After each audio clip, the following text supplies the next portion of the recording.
428 must have been in a fair amount of pain, but he just looked angry, his manacled hands waving away the pain like it was a buzzing fly. "Those things are important, man. Just look at them," he said, making direct eye contact with me. Which was remarkable. No one here looks me in the eye. Even Bentley, who's allowed to, avoids it.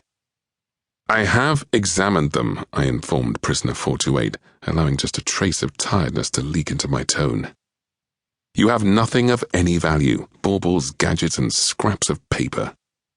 I picked up one object from the tray Bentley held, a tiny pen-like thing, and tapped it against my teeth, smiling back at prisoner 428, enjoying the eye contact. He had a face made for fury, and was making the most of it. "Paper. You've clearly not looked at any of it," snarled prisoner 428. "Get this thing off me! Stop being an idiot and let's have a nice chat, shall we?" Bentley blinked.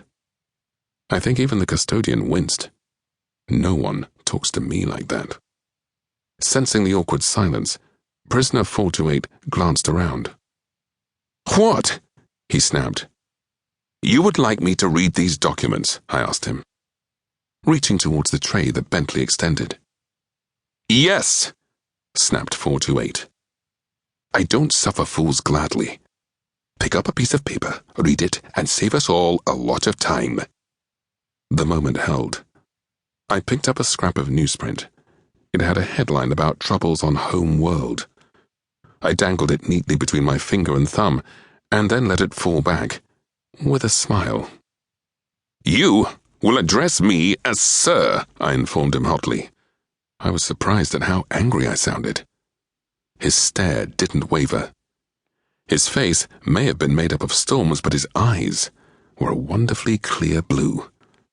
His rudeness was almost refreshing. Because I'm so important, no one is ever quite themselves around me. But prisoner 428 was clearly out to be different, and I was prepared to enjoy it. For a while. "Stop being an idiot, sir," he replied, flashing me a rather lovely smile. "Just read the thing, and then we can all go home." I snapped my fingers, and the custodian released him and retreated, gliding back into its alcove. Prisoner 428 tried rubbing his shoulders, but his manacles wouldn't allow him, so he settled for pummeling his shoulders with his fists. "You know," 428 considered, "as a massage, that was rather bracing. Come up with a good name for it, and you could clean up in health clubs. Mind you, you don't even really have to bother with a good name. I mean, take Zomba." After this puzzling remark, he shook himself down like a wet dog, and then settled back into his chair, throwing one chained leg over the other and stretching. Then he pulled his face into an expression of contrite humility. "See what I'm doing?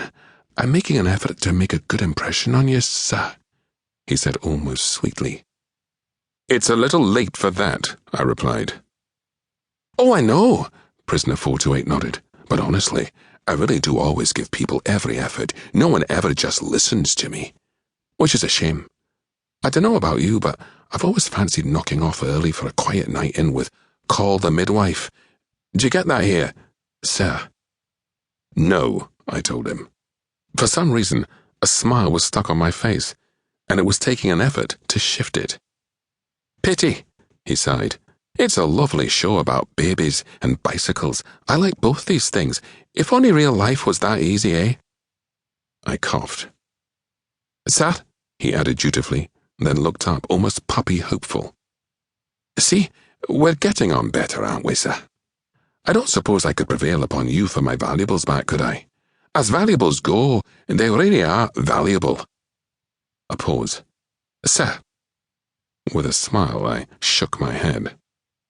"Last chance," he said. "Look at my papers. You'll understand." I hesitated. 428 gave me an encouraging nod. Then I clicked my fingers. Bentley opened an incinerator hatch with casual ceremony and slid the contents of the tray rattling into it. Prisoner 428 looked as though he was going to protest, and then watched them go with rapt silence. "Well, that's a pity. That